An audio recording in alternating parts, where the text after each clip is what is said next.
Bismillah ar-Rahman ar-Rahim. My fellow Pakistanis, Salamun Alaikum. I have been asked by several people to deliver a talk about the Memogate scandal and the constitutional crisis involving the parliament, judiciary, and generals of Pakistan Army. In fact, just yesterday I received a phone call from Lahore.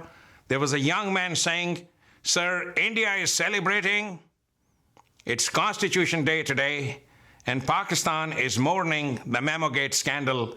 Please say something about it." I will present an analysis, but let me say this. This analysis cannot be undertaken without bringing in names. In Pakistan's politics, everything is personal. Every issue involves persons. And it is not possible for me to present any analysis without naming individuals. Therefore, let me begin by asking you to join me in a little prayer. This prayer was one of the favorite prayers of Prophet Muhammad sallallahu alaihi wasallam. Allahumma arina bihaqaiq al-ashya kama hiya. Allah, grant me the ability to see things kama hiya, the way they really are. Allah, grant me the ability to see things the way they really are. This most beautiful prayer is quoted as a hadith of Prophet Muhammad sallallahu alaihi wasallam in a book, Kashful Mahjoob, written by Hazrat Syed Ali Hajweri of Lahore, known popularly as Data Ganj Bakhsh Rahmatullah alayh. How important this hadith is, you can imagine that this hadith is also quoted by Allama Iqbal in his lectures on reconstruction of Islamic religious thought. So let us join in our prayer together, reciting this most beautiful hadith of Rasulullah sallallahu alaihi wasallam. Allahumma arina bihaqaiq al-ashya kama hiya. I want you to memorize this prayer, and I pray that Allah gives you the vision to overcome your hero worship and to be able to see through with your own eyes what your eyes actually have been laying before you for the past 10 years. A smoke screen has been cast in the media by the same brilliant mastermind criminals who control Pakistan's media, those who were successfully hiding Osama bin Laden for 10 years in Pakistan. In my talk today, I'm afraid I will be offending those who are fans of professional political leaders. I want you to see clearly with your eyes wide open, the facts behind this constitutional crisis. Do not feel offended because, like always, I will be blunt. I'm not a professional political leader. A professional political leader, a politician, he is someone who makes his livelihood by appeasing the people. He makes his livelihood through politics and thrives by collecting millions of dollars as donations. I am no such thing. I am no such leader, but just a common man. If you are a follower of Mr. Imran Khan Sahib or Zardari Sahib or Mian Nawaz Sharif Sahib, you may get offended by what I have to say today. But say I will. If you have a different viewpoint, refute me by arguments. I refuse to be anybody's monkey. I refuse to be Imran Khan's monkey. I refuse to worship your gods. I will not be anybody's monkey. Quran al-Hakim is the lighthouse that offers us guidance. He offers us guidance in all affairs of the state. Quran al-Hakim. Before I get into the intricacies of Pakistan's constitutional law, let me say this. There's this good news with you that I want to share with you, that your Jannat Pakistan party, a party which we formulated just a year ago. We, the nameless, faceless people of Pakistan, organizing ourselves through the internet. We formulated this Jannat Pakistan party, and this is now an increasingly well-known political party based in Pakistan. It stands duly registered with the Election Commission under the Constitution of the Islamic Republic of Pakistan. Pakistan yearns for a commander-in-chief, just like a dry piece of land yearns for rain, a commander-in-chief that can lead the people to success and prosperity. A year ago, we, the nameless, faceless people of Pakistan, holding our hands together, we rose, bearing in our hands a flag that had the name of Allah inscribed on it. Our flag bears Bismillah, we uphold the law of God, and on our flag the name of Allah stands highlighted in Kufi calligraphy against a robust red color. We are proud to uphold this flag. Our flag bears Bismillah.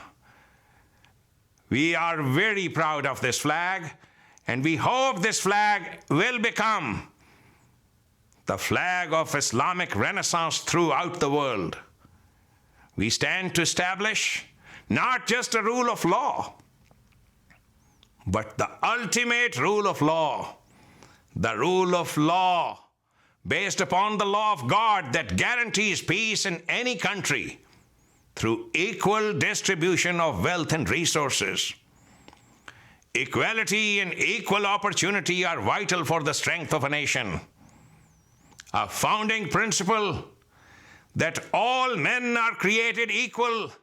This principle has made United States of America the power that it is today. Israel has risen as a powerful country because their law guarantees equality and equal opportunity. 97% of the land of Israel belongs to the government of Israel. It is equally shared by all citizens. We Pakistanis have been poor victims of this discriminatory Jarnali Nizam. Jarnali Nizam does not believe in inequality. They do not believe in inequality. Jarnali Nizam does not believe in equality and equally sharing the wealth of Pakistan with all its citizens. Jannat Pakistan Party is committed to make Pakistan the strongest nation in the world by abolishing this Jarnali Nizam.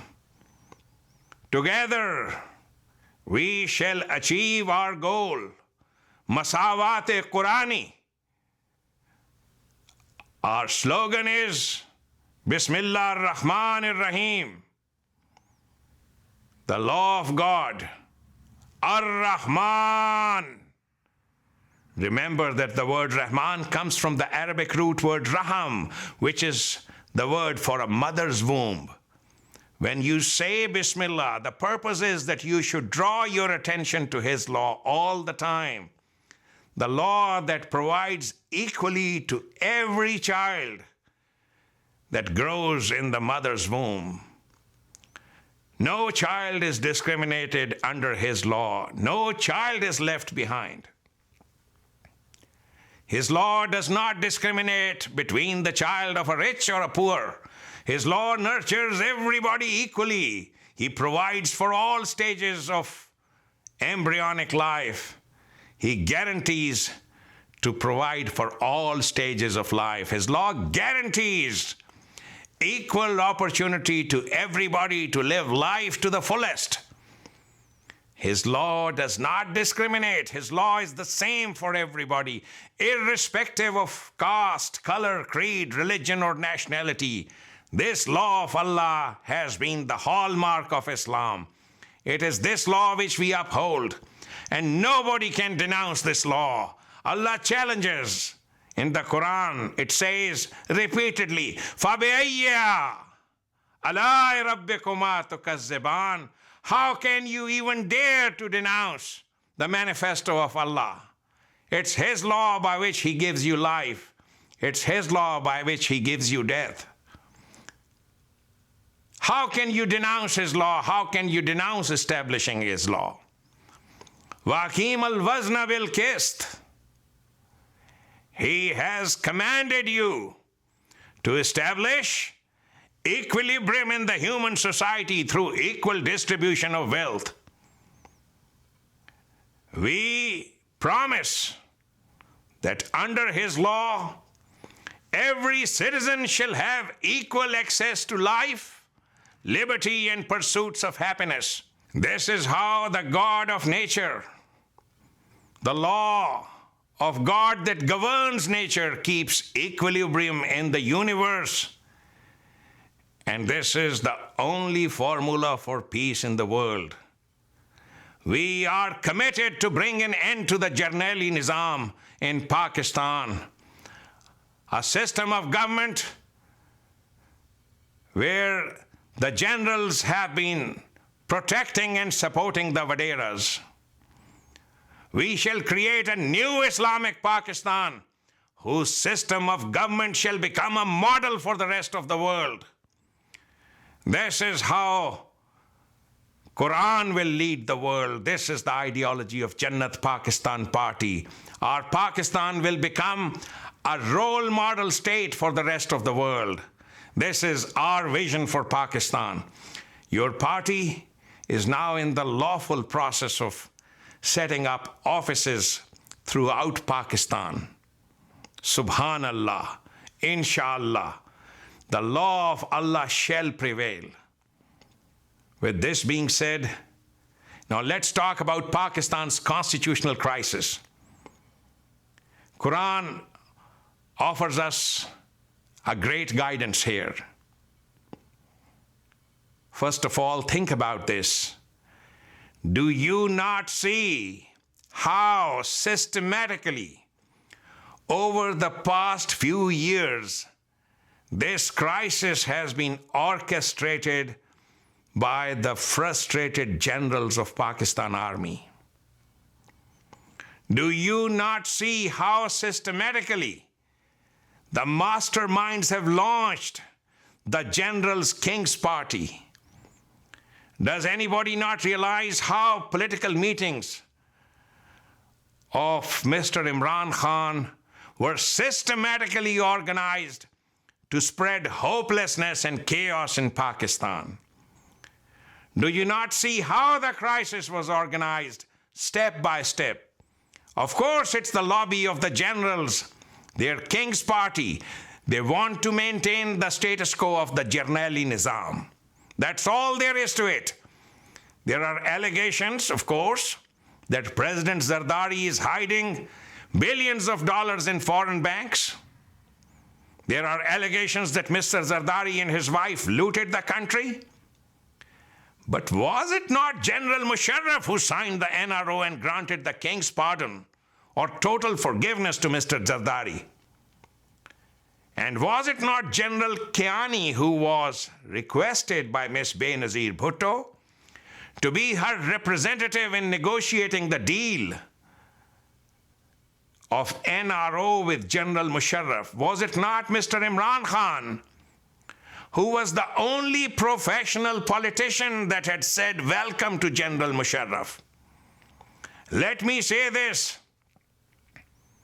Mr. Zardari, I will, as a Muslim, assume that these allegations are wrong.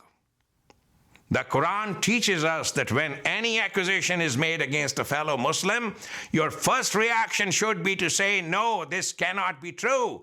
But this being said, let me say this, that Mr. Zardari, you are not above the law, and you have to prove your innocence in case you are innocent. If you claim these are false allegations, then follow the great guidance which the Quran offers involving cases of false allegations. The Quran gives us an illuminating example through the case of Yusuf alayhi salam, Joseph, the son of Jacob, who had been wrongfully accused of sexual assault by the lady of the house. Read surah titled Yusuf. I want you to read it. There is great guidance in it.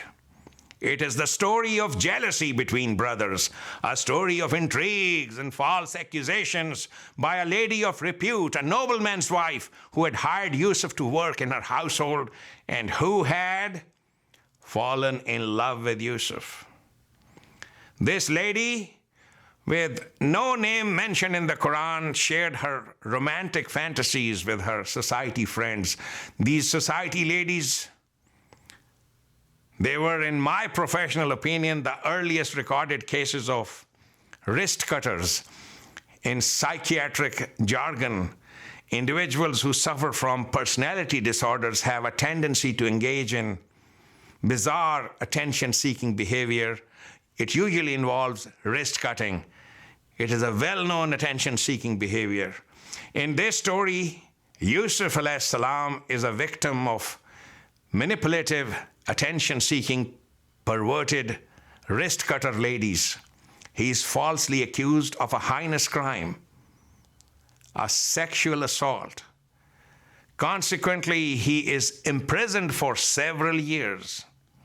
Then one day, by virtue of his knowledge and wit, after several years of wrongful incarceration, Yusuf alayhi salam gets to draw the attention of the king, who is very pleased with the prisoner's knowledge and talents.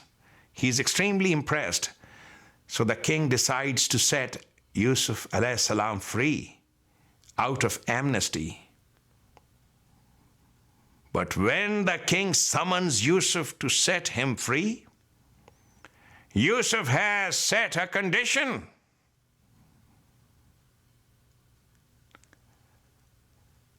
وَقَالَ الْمَلِكُ ائْتُونِي بِهِ فَلَمَّا جَاءَهُ الرَّسُولُ قَالَ ارْجِعْ إِلَىٰ رَبَّكَ فَسَأَلَهُ مَا بَالُ النِّسْوَةِ الَّتِي قَطَعْنَ أَيْدِيهُنَّ إِنَّ رَبِّي بِكَيْدِهِنَّ عَلِيمٌ. وَقَالَ الْمَلِكُ ائْتُونِي بِهِ. The king said, bring him before me. فَلَمَّا جَاءَهُ الرَّسُولُ. But when the couriers from the king's court came to Yusuf, Yusuf said, قَالَ ارْجِعْ إِلَىٰ رَبَّكَ. Yusuf said, go back to your master. Wow. Subhanallah. Go back to your master. Now, this is somebody who has been incarcerated wrongfully for years. He's being set free. But look what he's asking.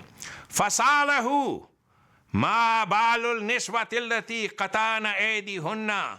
Ask the king to once again reopen and investigate the famous case of the women who had cut their wrists. Inna Rabbi bikaydihinna alim. My master, the Lord in whose law I believe in, he knows very well why they engaged in such a treacherous conspiracy. He knows why they engaged in this conspiracy. The Quran gives us a great message pertaining to the laws of the Islamic State. Such messages abound on every page of the Quran.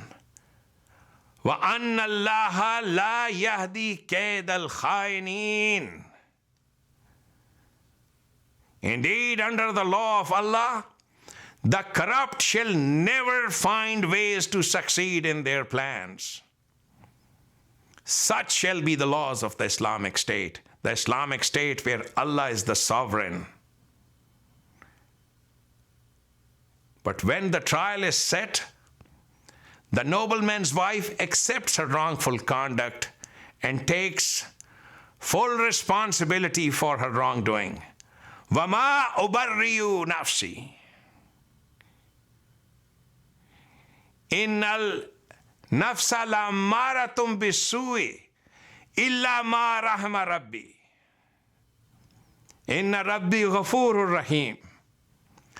وَمَا أُبَرِّئُ نَفْسِي. She says, I do not acquit myself of the crime. I do not consider myself above the law. I do not acquit myself of the crime. Innal nafsa la ammaratum bisu'i illa ma rahma rabbi. Indeed, the selfish instinct of a human being, this selfish instinct constantly commands him to do selfish acts. Illa ma rahma rabbi. Wow. Subhanallah. Illa ma rahma rabbi. Except those individuals who are blessed to live under the law of my Lord. Such will never engage in selfish acts. Inna Rabbi Ghafurur Rahim. My Lord is a shield of security, whose law guarantees to protect me against wrongdoings. My Lord guarantees to give everybody an opportunity to forgiveness, to grow, to rehabilitate, and to live life to the fullest. Inna Rabbi Ghafurur Rahim. Can you imagine how secure the citizens of the Prophet's Islamic State must have felt? Can you imagine how great their self-esteem would be living under the law of Ghafurur Rahim, the one who guarantees forgiveness, to give opportunities to rehabilitate and to grow. Inna Rabbi Ghafurur Rahim. My Lord is a shield of security, whose law guarantees to protect me against wrongdoings. Islamic State, the state where the law provides everybody more than enough, then citizens of such an Islamic state do not have any reason to engage in wrongdoings. They live a life without fears and without any insecurities. La khawfun alayhim wa la hum yahzanun. This is the description of the life under the Islamic State, under the law of God. They shall have no fears of any kind. Wa la hum yahzanun. There shall be no insecurities for them. They shall have nothing to worry about. Wa la hum yahzanun. The law of my Lord guarantees to give everybody an equal opportunity to forgiveness, to grow, to rehabilitate, and to live life to the fullest. My brothers and sisters, just for a moment imagine being the citizen of such a state where forgiveness is not the exception to the rule, but the rule. Such is the law of Allah. The law that grants forgiveness and thus enables human beings to grow. It is through love and forgiveness that human beings grow. Forgiveness is fundamental to human growth. The Islamic State is the loving, forgiving mother, Ummatul Muslimin. Now you understand where the word Ummah comes from. The loving, forgiving, nurturing mother. So, Mr. Zardari, let me say this with all due respect to your office. You are not above the law. Hold an open inquiry into the allegations against you. If you have done wrong, admit it. Seek forgiveness from Allah by giving back to the people of Pakistan all the money that you have allegedly looted. If you are innocent, prove your innocence. Joseph was being offered a very high position by the king, but he did not ask the king to sign an NRO. Instead, Joseph asked for his case to be reopened. People of Pakistan are entitled to hear from you. They deserve to hear from you. So rise and say, I am not above the law. وَمَا أُبَرِّئُ نَفْسِي. I do not claim immunity for myself. Nobody is above the law. We expect you, Mr. Zardari, to take responsibility for your conduct. Having said this, my fellow Pakistanis, Let me say this, I do not know Mr. Zardari or Mr. Imran Khan or the generals. I have never had any personal dealings with them. But there is a very obvious other side to this picture too. Do you not wonder why this fuss and chaos is being raised today? Let's think about this. Let's recite the Prophet's prayer one more time.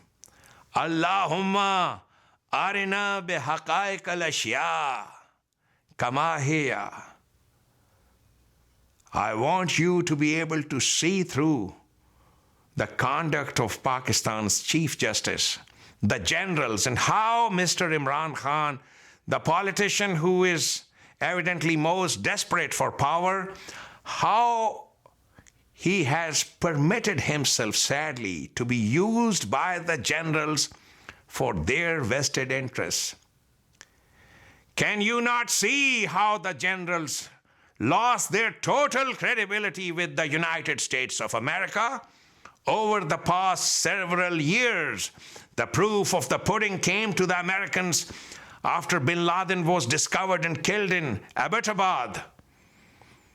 It is a sad reality, a very sad reality, that the charm of being a general in Pakistan Army lies in developing a prospective connection with the almighty American dollar, the megabucks.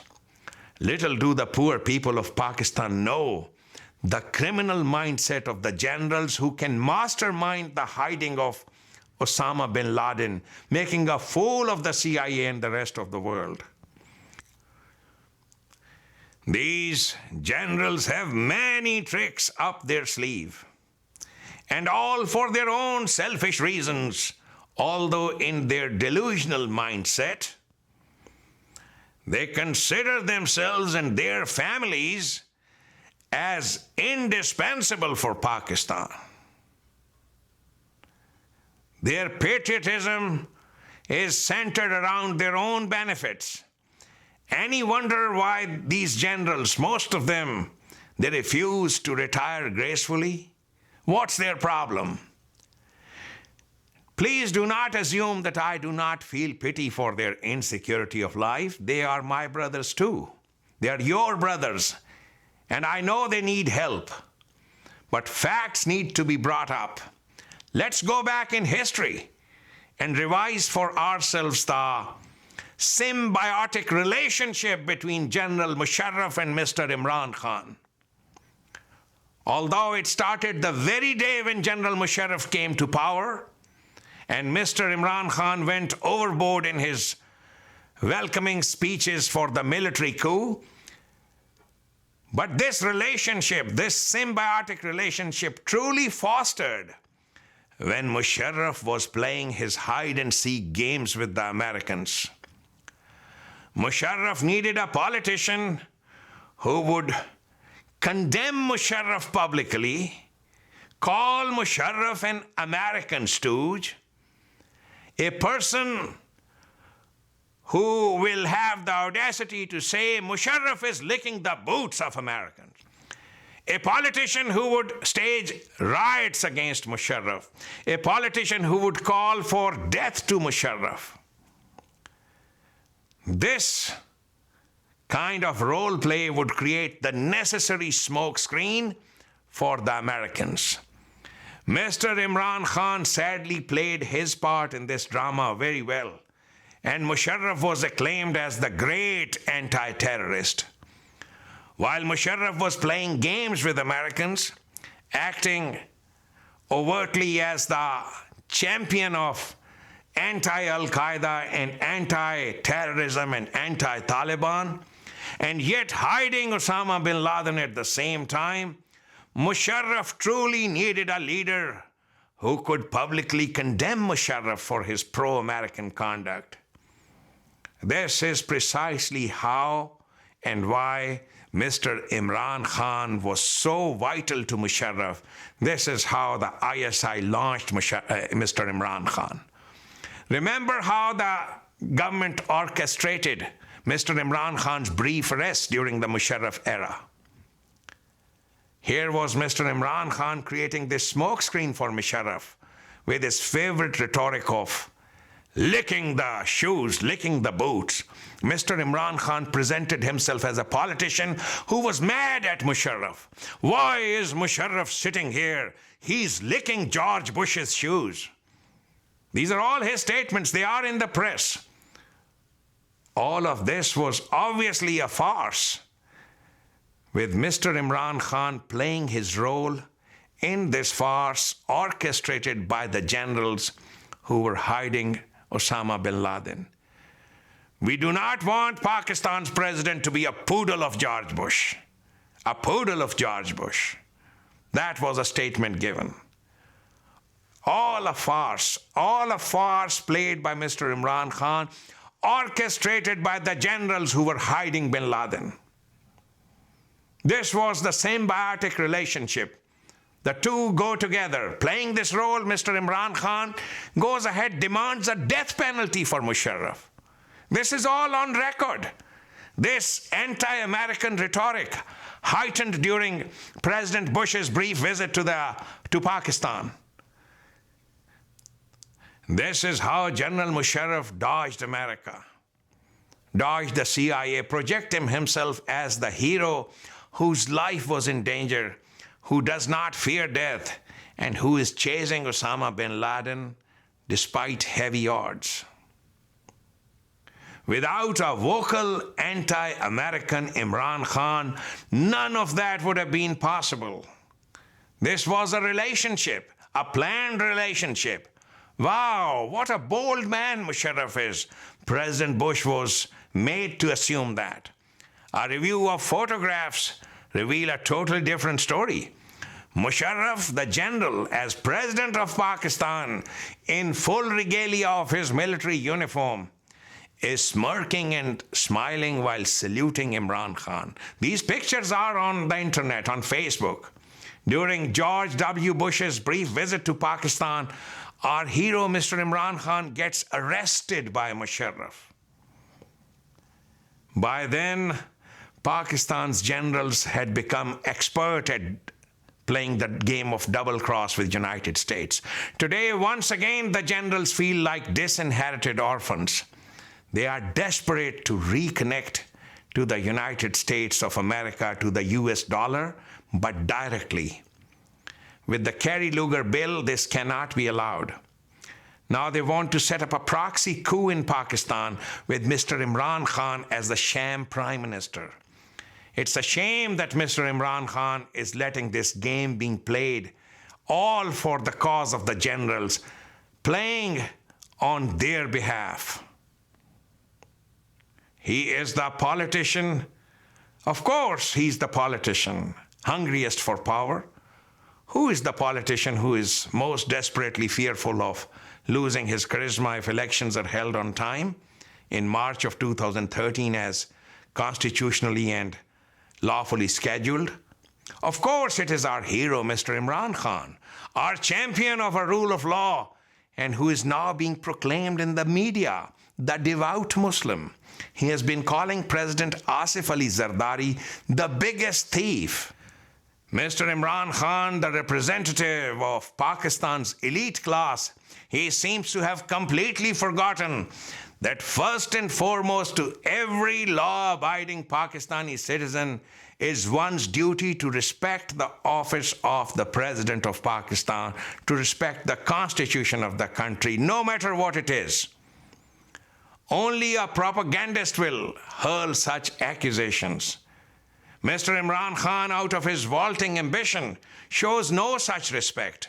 Mr. Imran Khan is a good man, but he has permitted himself to be used by the generals as an instrument to create crisis. He is the one who was asked to continuously badmouth President Zardari. Again, I'm not a supporter of Mr. Zardari, but Mr. Zardari has been elected by a parliament. Are we to believe that all of them are immoral except Mr. Imran Khan? Using his charisma, Mr. Imran Khan has been working hard at creating this crisis. A crisis was badly needed by the generals. Only a crisis puts them in full power with Mr. Imran Khan as their cherished showboy. A crisis is exactly what the generals need to bring a change of power. The generals have lost all credibility with the United States of America, and they are desperate to gain it. United States of America is their money line. The charm of being a general of Pakistan Army, as I said, lies in the connection with the American dollar channel. Pakistan's elite class, which is referred to in Pakistan as Pakistan's establishment, it essentially comprises of nobody else but the military generals. They have worked truly hard in launching Mr. Imran Khan bil ghaib, invisibly, exactly like they launched Mian Nawaz Sharif some years ago. The generals cannot take over Pakistan directly anymore because of the influence of Kerry Lugar Bill.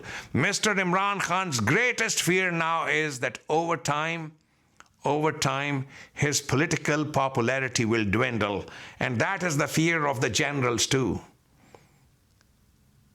His political popularity is bound to dwindle because the educated youth of Pakistan are not fools. They have already been able to see through Mr. Imran Khan's two-faced backdoor diplomacy. The youth of Pakistan know how Mr. Imran Khan skyrocketed into popularity by his anti-American rhetoric.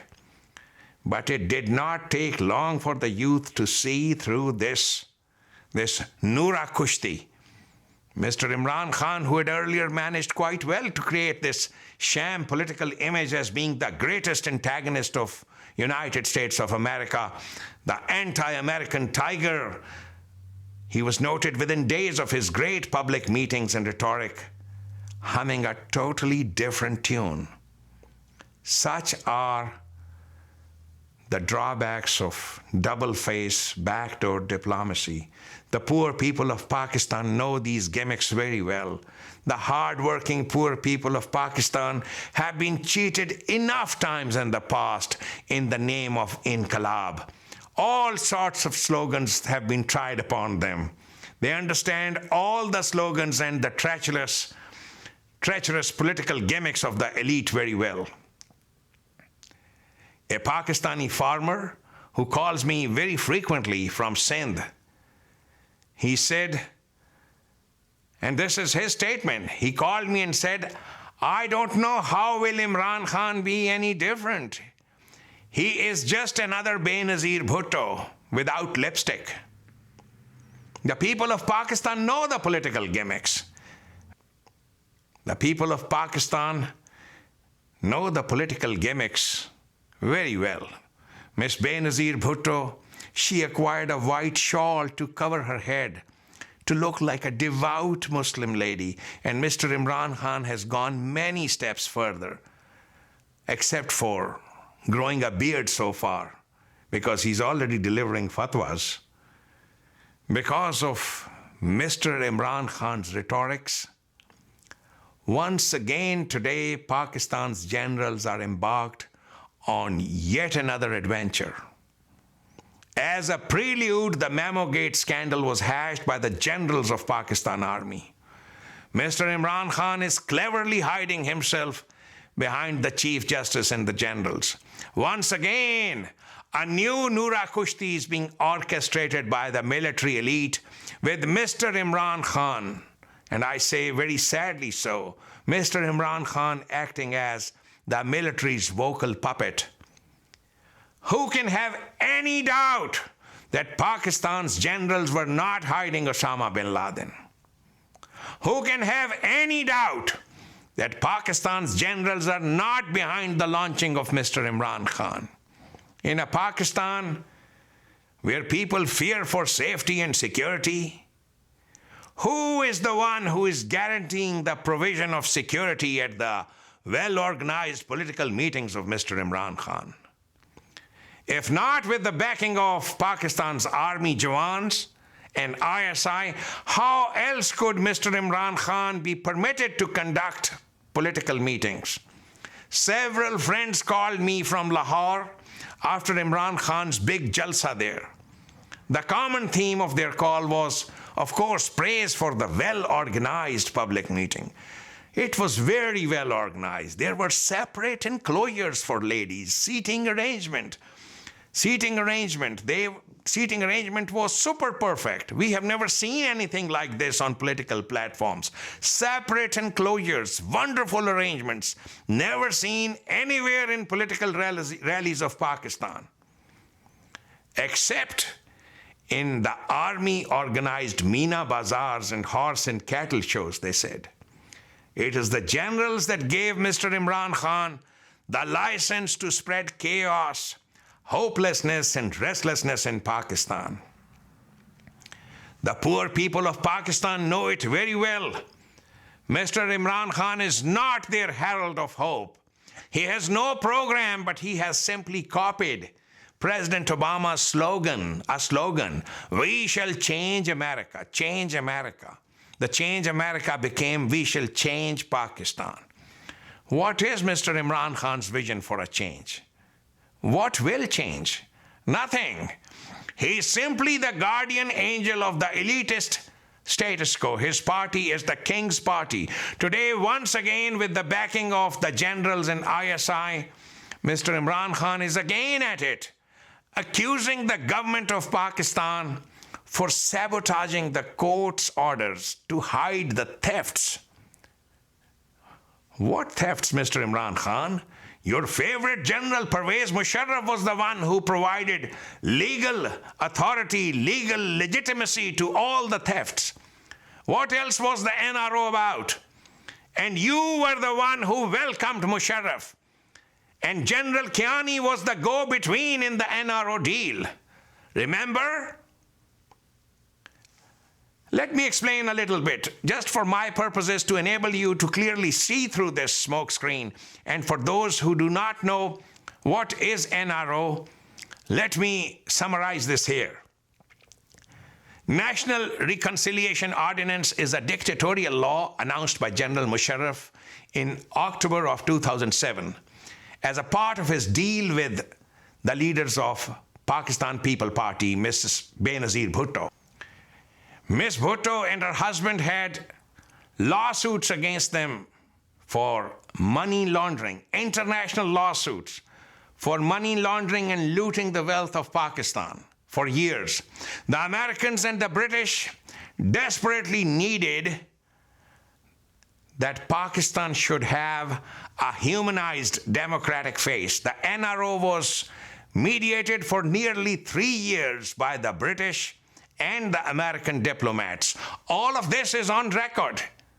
It's no secret. The NRO was expected to bring restoration of real democracy to Pakistan. The NRO was expected to give a positive air to the political scene of Pakistan, a positive air to the political scene prior to the election.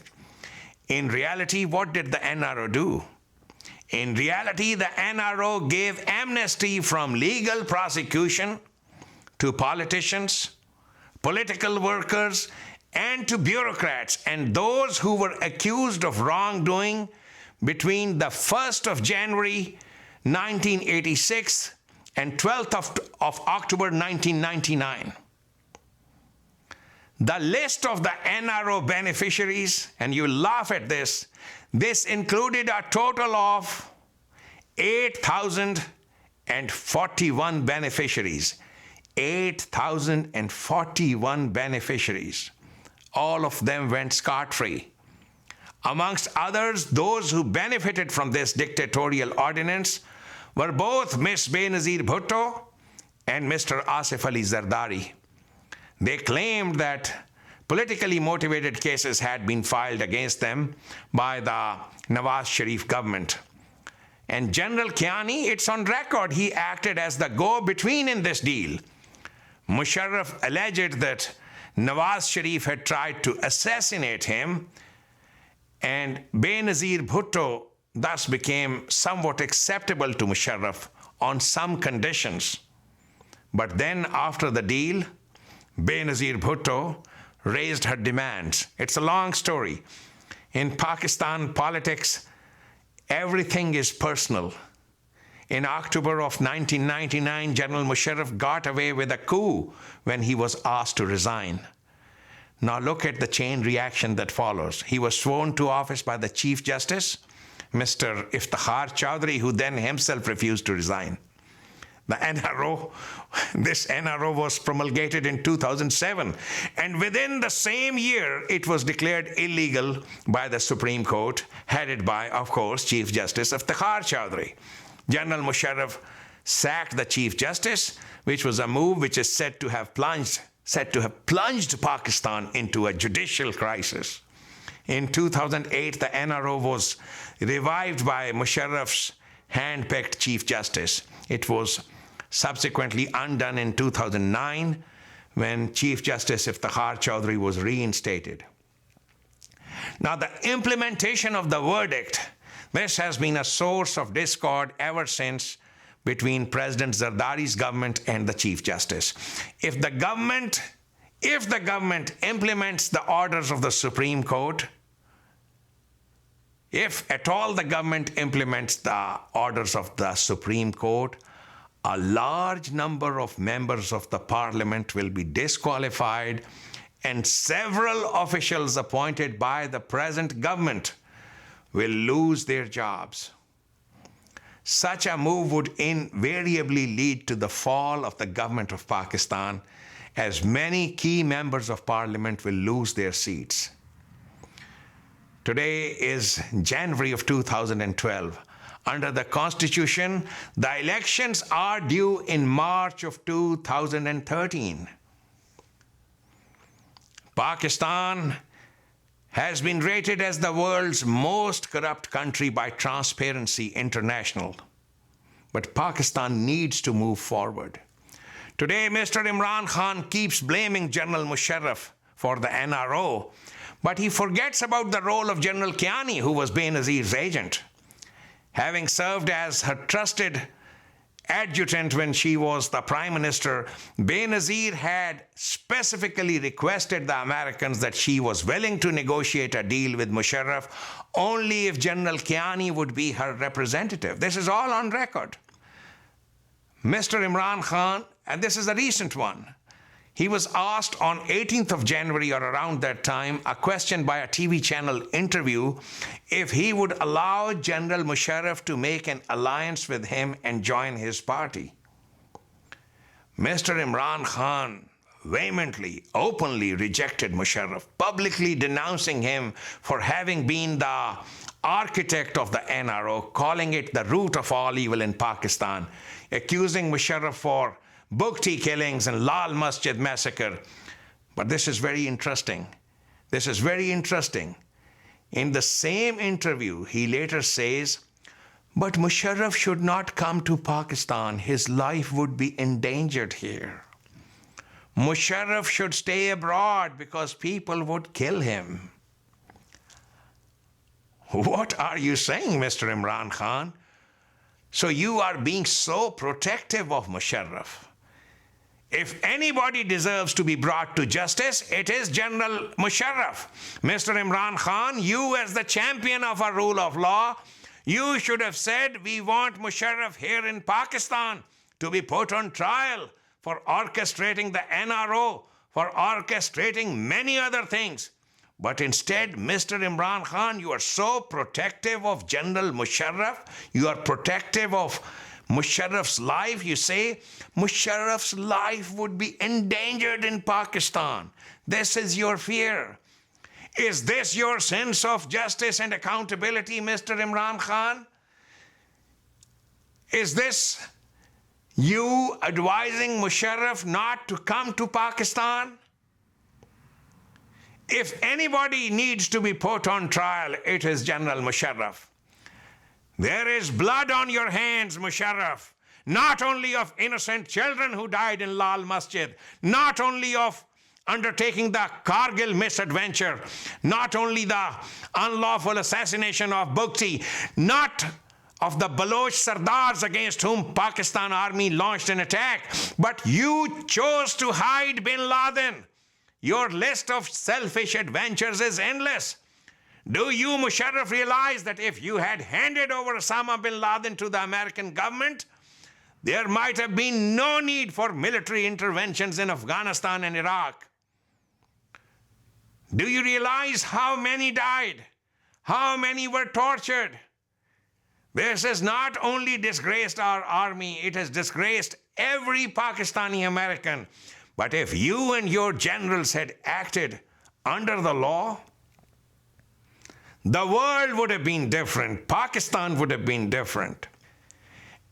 Is it not the gravest injustice that over the past decade, whereas hundreds were incarcerated at Guantanamo and several were allegedly subjected to torture to reveal the whereabouts of Osama bin Laden, yet the real culprits, the generals of Pakistan army, the ones who gave visa and asylum to Osama bin Laden, they are not being investigated. Musharraf, the list of your crimes is endless. In all of this mess, let me say this, if anybody should resign immediately, it ought to be this highly controversial Chief Justice of Pakistan. His court has been increasingly encroaching upon the representative branches of Pakistan's government. What we see here is not judicial independence, it's judicial tyranny. And then we have President Zardari, who is being proclaimed by the other party as someone who is above the law. My fellow countrymen, your Pakistan today and your Pakistan for the past 65 years continues to be governed not by the law of Allah that guarantees equality, equal opportunity, and equal access to life's liberty, but by the law of the treacherous devils, the descendants of East India Company. This elite ruling class of generals and vaderas, they have no long-term vision. They have never had any long-term vision. They jump for instant gratification at anything without any care for long-term consequences, without any care for future or what we call akhirah. Once again, Pakistan's elite have risen against the rest of the world with their masterpiece treachery and cunningness through this constitutional scandal. These are great masters. Amidst all this disgrace, the Memogate scandal serves as a great distractor of world attention. What else is in the memo? What is there in the memo? But just an appeal to the world to compel Pakistan to set up an independent commission to investigate those who were providing assistance to Osama bin Laden and the rest of the terrorist leaders. What can be wrong about that?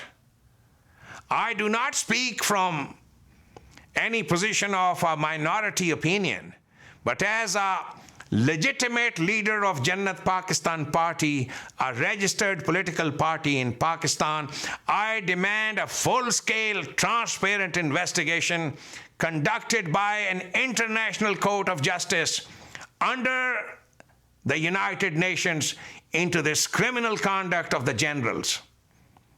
A commission similar to the bipartisan 9/11 Commission needs to be established by a world body today.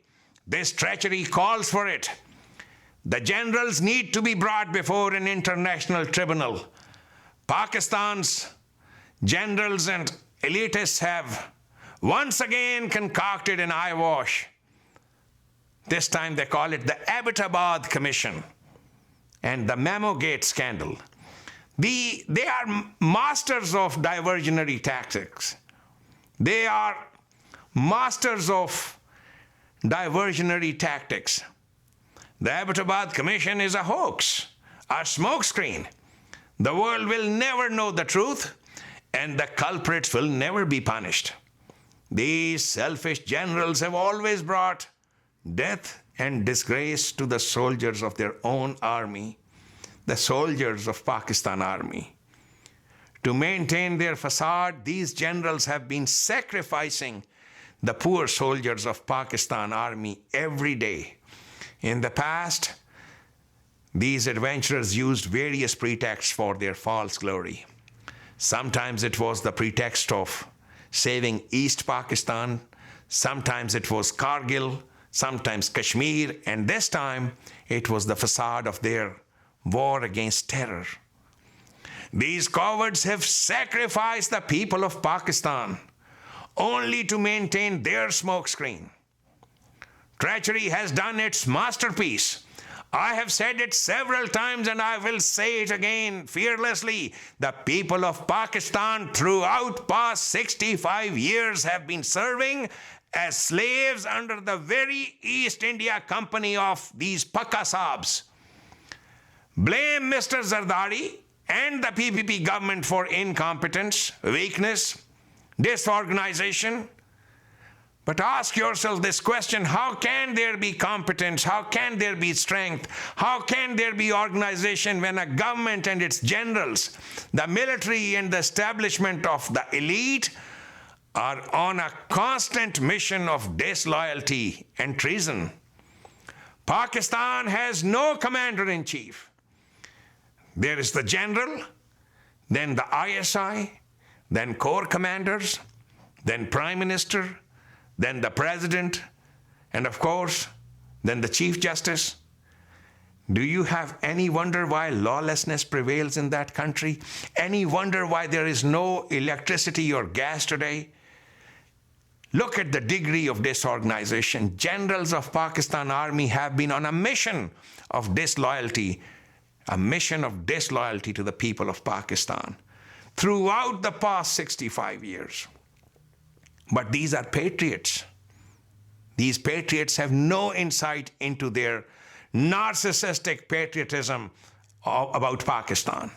If Pakistan is heading towards becoming a failed state today, it is because the military leadership was too busy in the past decade playing its tricks of double cross. And all this with Mr. Imran Khan bawling from the pavilion end, and Mr. Pervez Musharraf bawling from the country club end. What a drama. Pakistan's army generals and the entire establishment for the past 10 years has been working at one goal: how to make a fool of Americans by hiding Osama bin Laden. President Zardari may have hundreds of shortcomings and limitations, but every Pakistani knows it very well that President Zardari's fundamental mistake has been his failure to be brave and to take the people of Pakistan into confidence.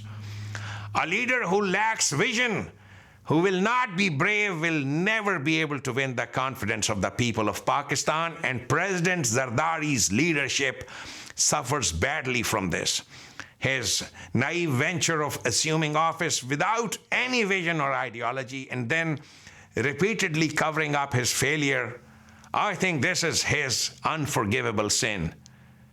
Where there is no vision, they say people perish. It says it in the Bible. Where there is no vision, people perish. But he that keepeth the law of God, happy is he. This is a quote from the Bible, the Injil.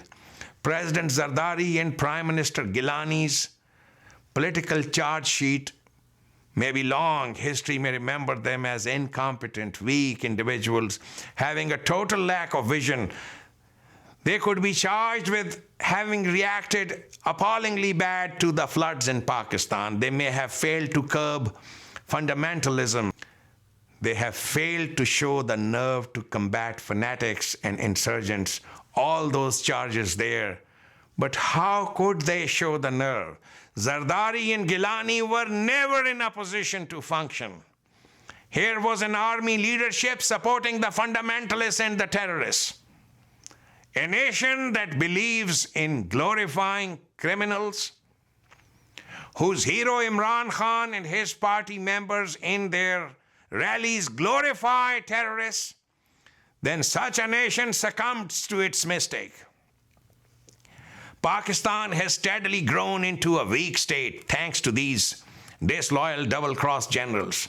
These patriots were all too busy in trying to make Pakistan a failure. If there is one reason why Pakistan has failed to become a prosperous, self-reliant country, it is this. Pakistan's generals have almost never accepted a position of obedience to the law.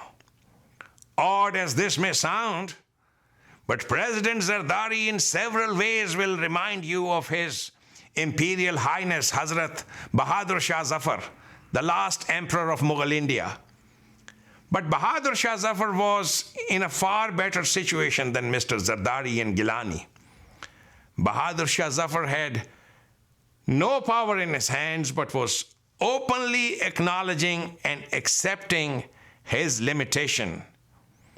He is on record once to have said, नाहक हम मजबूरों पर ये तोहमत है मुख्तारी की, सब कुछ अपने हाथ में रखा, हमको अबस बदनाम किया. President Zardari, Gilani and their team are indeed in a situation similar to that of Bahadur Shah.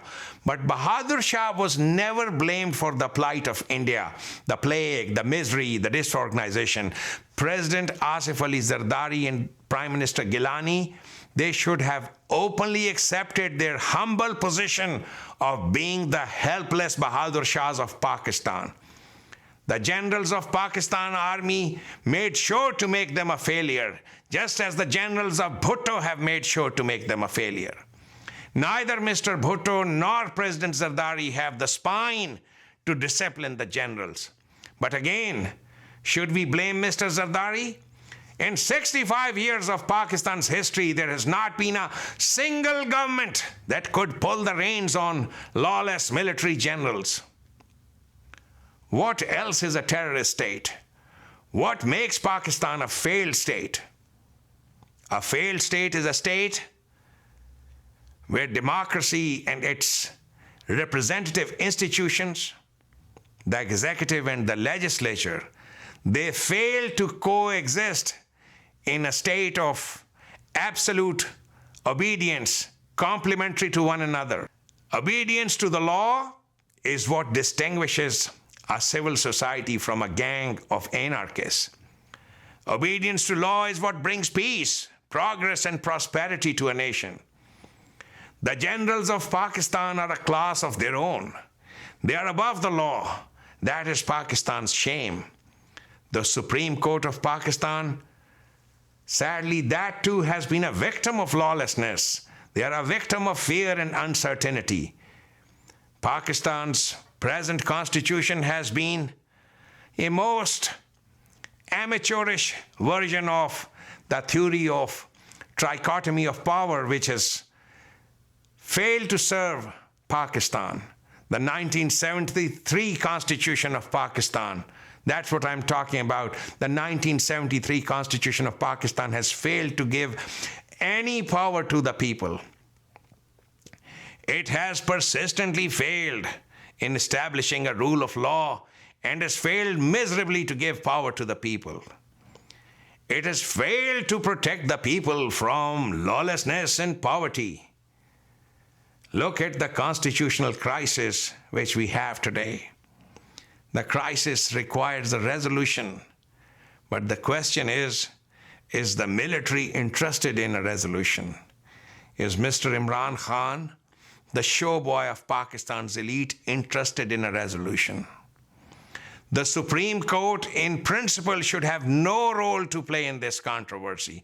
But look who has been the most prominent voice to bring Pakistan into its current constitutional abyss.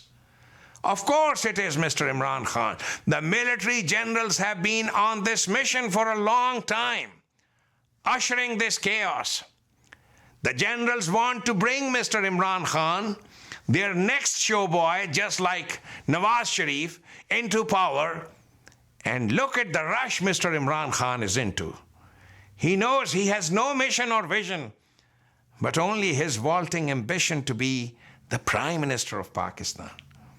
Mr. Imran Khan knows that his popularity is dwindling by the day, and he wants early elections. The military wants an early election. There is clearly no provision for that in the Constitution. Article 184(3) of our Constitution clearly spells out the jurisdiction and the limits of the Supreme Court. Firstly, the Supreme Court is, as a general matter, a court of last resort, except where there is an important constitutional issue at stake. And secondly, even when an important constitutional issue is at stake, the Supreme Court cannot arbitrarily assume jurisdiction over it, especially if the matter encroaches upon the political powers and functions of the executive legislature. The Supreme Court, besides its original jurisdiction, can assume jurisdiction over a certain category of cases that need not go through the usual appellate route before reaching the Supreme Court for ultimate resolution. Not only that, if the Constitution allowed the Supreme Court unlimited jurisdiction over constitutional matters, every dispute, whatever its nature, could potentially turn into a legal issue. Putting this in another way, there would be no boundary left between the executive, legislative powers on the one hand and the judicial powers on the other. This would be a recipe for constitutional disaster, because this would render meaningless the philosophy of separation of powers, or what is called trichotomy of powers, which has been fundamental feature of all modern constitutional democracies. Finally, to this discussion of the complexities of modern constitutions, let me present before you Islam's beautiful ideology, the ideology which we have ignored for 65 years, that all human authority is unlawful except an authority that is subservient to the law of Allah. This is the literal meaning of the kalima, La ilaha illallah. Neither private ownership of land nor any kind of human authority is compatible with Islam's spirit of liberty and equality. Look how beautifully our mission statement has been laid down in the Quran. Allazina immakkannahum fil ardi aqamus salata wa atawuz zakata wa amru bil ma'rufi wa nahaw anil munkar walillahi aqibatul umur. Nations whom we grant independence on earth, such nations, allazina immakkannahum fil ardi, such nations must ceaselessly direct their efforts to aqam as-salata. They shall establish the law of God through communal meetings and teamwork in every institution of their nation. They shall conduct all executive functions through communal meetings and teamwork. وَآتَوُوا الزَّكَاةَ. They shall emancipate people from superstitious beliefs by engaging their citizens in the development of the human potential. In its richest diversity, they shall establish educational programs aimed at emancipation of the people from superstitious beliefs. وَأَمْرُ بِالْمَعْرُوفِ. They shall establish all civil laws, policies, and procedures by popular vote. وَنَهَوْا عَنِ الْمُنْكَرِ. They shall prohibit propagation of superstitious magical beliefs, magical thinking. They shall ensure prohibition of propagation of superstitious magical beliefs.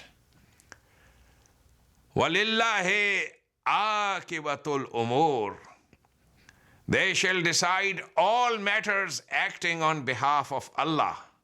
They shall act for the cause of Allah, for the cause of a rule of law, for sake of Allah in every matter.